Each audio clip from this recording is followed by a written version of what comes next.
This is TOS TV Network. You are watching Africa Now on your digital first Pan-African news network. I am Merciful Ajinamo.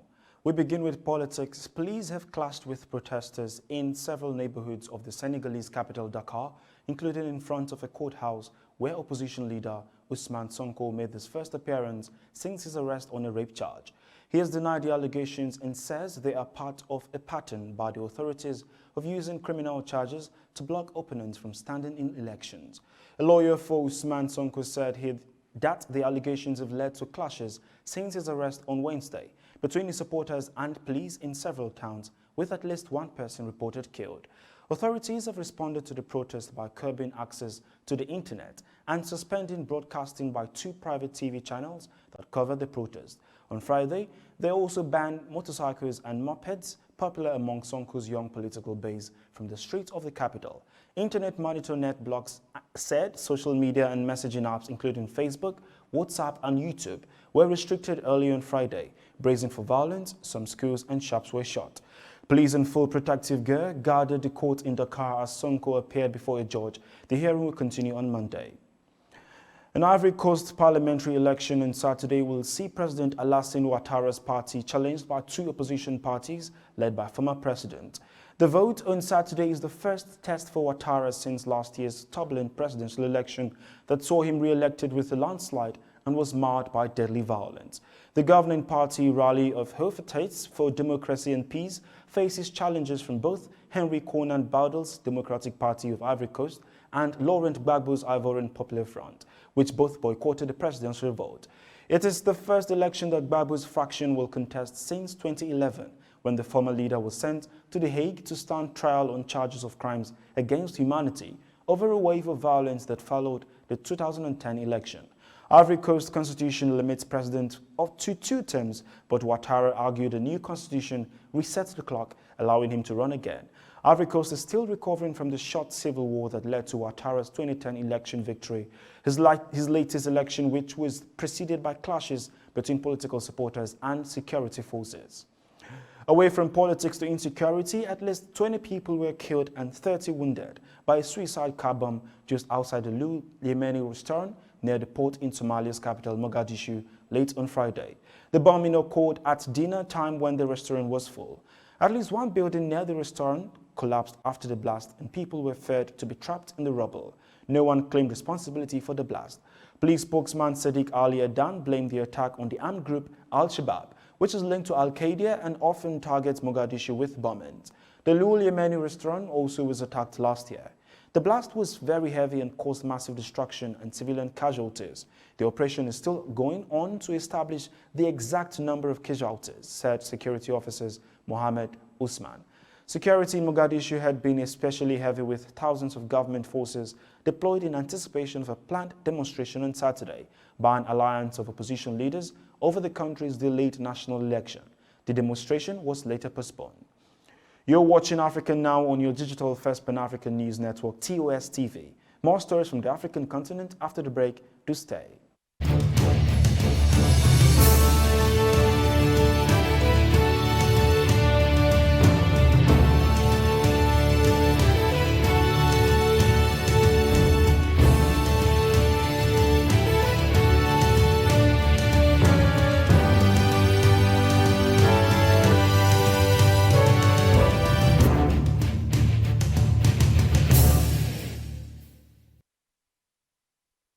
Welcome back. On health-related matters, World Health Organization officials said on Friday the risk of an Ebola outbreak spreading from Guinea to its neighbors was very high and that some neighboring countries were not prepared for outbreaks or for future vaccination campaigns.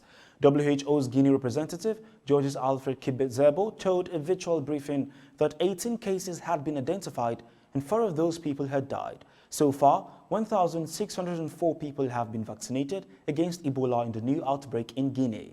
Officials said a readiness assessment for Guinea's neighbors, Senegal, Guinea-Bissau, Mali, Ivory Coast, Sierra Leone and Liberia, showed gaps in their preparedness.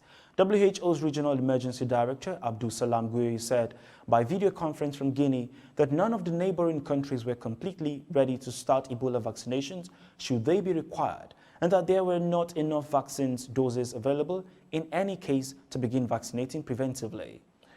On COVID-19, World Health Organization Director General Tedros Adhanom Ghebreyesus says it is a mistake to think that falling death rates in some countries mean that the pandemic is over.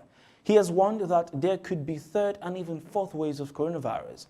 He made this known at the WHO COVID-19 briefing on Friday, and he says the United Nations Health Agency will make countries with little or no vaccine doses its priority.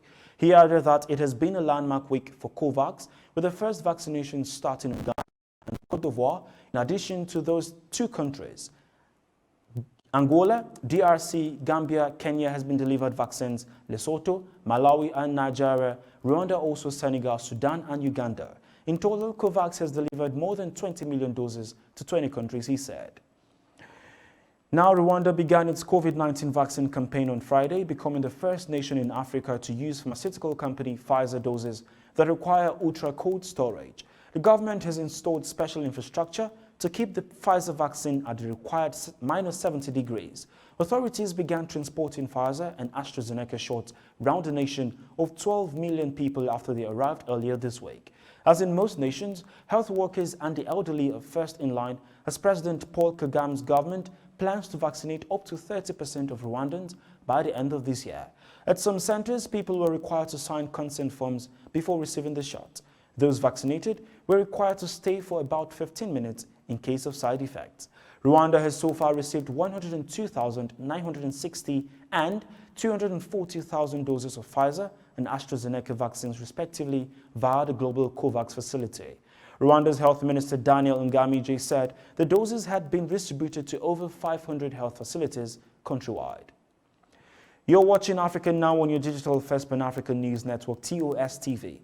Up next, South Africa's Chief Justice ordered to apologize over pro-Israel comments, and next, sport. Do stay tuned.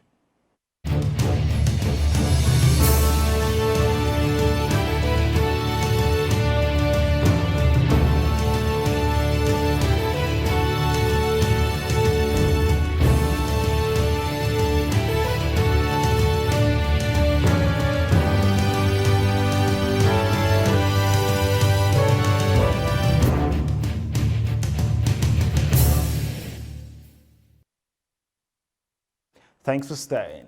South Africa's Constitutional Court has called on the President of the court, George Mahong, to apologize and withdraw pro-Israeli statements made in June of 2020, which had caused an outcry. In a video exchange organized in June 2020 by the Israeli daily Jerusalem Post, the judge, speaking alongside the Chief Rabbi of South Africa, Warren Goldstein, deplored his country's unwavering support for the Palestinians since the end of South Africa's apartheid regime in 1994. The Judicial Council, which had been seized by an NGO, considered the remarks as offensive and particularly provocative.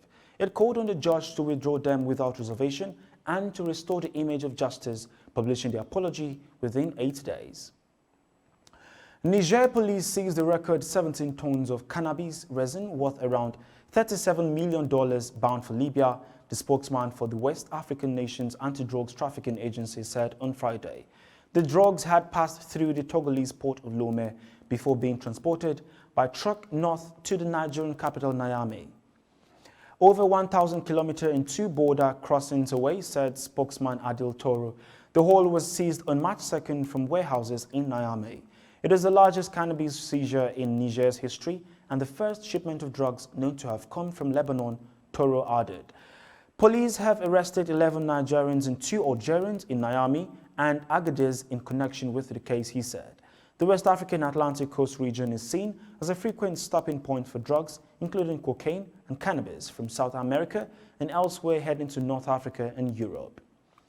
And in sports, goalkeeper Lamin Saidi saved 2 penalties as Gambia defeated Tunisia 4-2 on post-match penalties at the State Cheika Oud Bodi in Nouakchott on Friday to clinch bronze at the total Under-20 African Cup of Nations. The game was forced to penalties after a stalemate in normal time. Saidi proved to be the hero for the Gambians, who equaled their best ever performance at the tournament in 2007 when they also won bronze. Gambia's penalties were converted by Mamadou Bojang, Ali Bari, Mamadou Jallo and Adamu Kate. Tunisia's penalties were scored by Hassan Ayari and Mohamed Amin Benzegda. And that is Africa Now on your digital first Pan-African news network, TOS TV. For more updates, do visit our website at www.tostvnetwork.com. Do follow and like TOS TV Network on Facebook, Twitter, and Instagram. Remember to subscribe on YouTube to stay with us and enjoy more programs on TOS TV. I am Merciful Ajinomo. Thanks for watching.